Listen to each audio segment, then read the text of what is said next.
In today's class, I will discuss about isoelectronic and isostructural species. So it is from the topic chemical bonding, and so many questions has been asked in the previous year's NEET exams from this topic: isostructural species and isoelectronic species. So isoelectronic means it will be same number of electrons. Same number of electrons must be there. So basically, they will give two spaces and they will ask us to find whether they are isoelectronic or isostructural. So isoelectronic will be same number of electrons, and isostructural means it must have the same hybridization.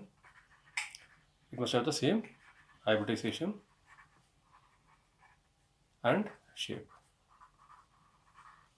So when two species when they have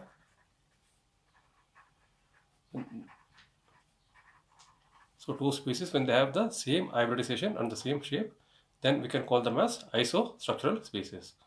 And here when two species the same thing, when two species have the same number of electrons, we can call them as isoelectronic. So this is the basic idea of isoelectronic and isostructural species. But I will give a shortcut to find this, because finding out the hybridization, again the shape, you have to remember, the different shapes, as well as you must calculate the hybridization. So then only you can calculate the isostructural species. So today I will give an easy method to find the isostructural species. To find the isostructural species, so I'll give a simple method to find this. So I'll be using the concept of lone pair. Using the concept of lone pair and bond pair, but 99%, 99.9%, if you find the lone pair, we can easily solve the questions which are asked in the question, like isostructural species. So I'll give you a small idea like how to find the lone pair. Okay, so to find the lone pair, we must have this knowledge now. So the group 13 elements, group 13, 14, 15, 16, 17 and 18. So group 13 will be the boron family. So below the boron we will be having the aluminium. In case of 14, group 14 will be the carbon family. So below this carbon I will write the silicon. So group 15 will be nitrogen and phosphorus, they belong to the 15th group. 16th group oxygen and sulfur. 17th group fluorine and the halogens, the chlorine, etc. And the 18th group will be the noble gases, inert gases, which will be the neon, argon, krypton and the xenon. But these are the most important things, like carbon silicon, this combination, nitrogen phosphorus combination, oxygen sulfur, fluorine chlorine, neon and the xenon will be the interesting combinations. So why I'm writing this is, in the group number 13, if you take boron or aluminium, so the number of valence electrons will be 3 in this family. Whether it's a boron or aluminium, the number of valence electrons will be 3. In case of carbon, 14th group, the number of electrons will be 4 valence electrons. In case of nitrogen, it will be 5. And in case of oxygen family, it will be 6. And halogens will be 7 and inert will be 8. So even if you forget, it is also not an issue. If you're not able to remember also. But if you remember, it's very good.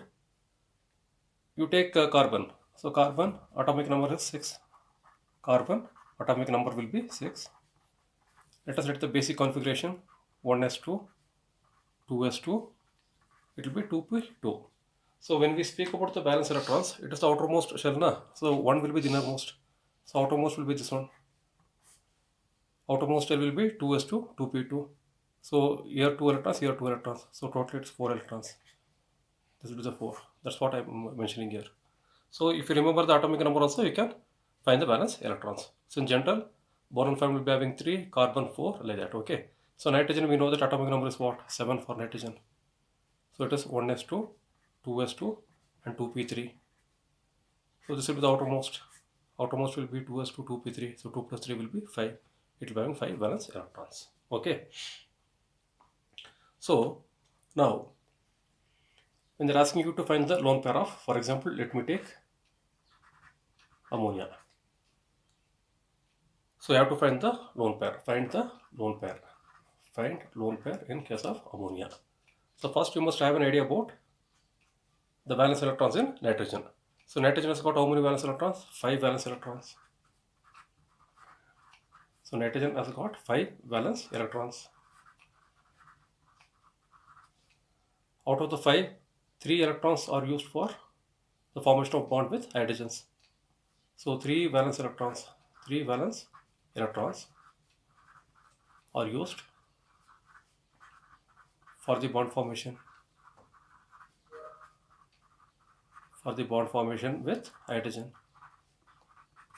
For one hydrogen, 1 electron. So for 3 hydrogens, 3 electrons will be used. So out of the 5 valence electrons, 3 valence electrons are used for the bond formation. So the remaining part will be like 5 minus 3, it will be equal to 2. So 2 electrons will be remaining after the bond formation. So 2 electrons, you know that 2 electrons equal to 1 pair. So the lone pair in case of ammonia will be 1. The lone pair will be 1 in case of ammonia. Like that you have to find out the lone pair. So let us take methane. Let us find the lone pair for methane. So carbon, we know that valence electrons will be 4. So 4 will be the valence electrons. So all the 4 valence electrons are used for the formation of bond, because one electron will come in with one nitrogen electron to form the bond. So here what happens is all the valence electrons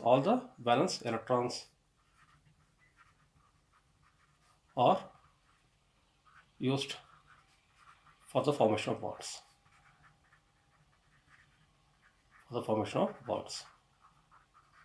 So here lone pair will be 0. So please remember, whenever an atoms form bond with, is very, very important. This is the smallest trick I am giving it. With hydrogen Cl, only one electron will be used. But when the atom forms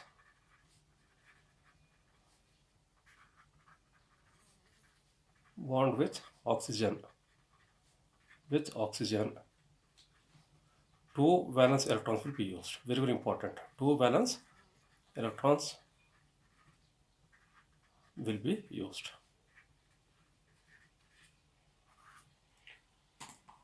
So when the atom forms bond with oxygen, 2 valence electrons will be used. This point is very, very important. So I will take the example of CO2 for example now. CO2. So carbon. So if you want to find the lone pair in CO2, so we know that carbon, what happens is carbon valence electron will be 4. Valence electron in case of carbon will be 4. So it has to form bond with 2 oxygens. The carbon has to form bond with 2 oxygens.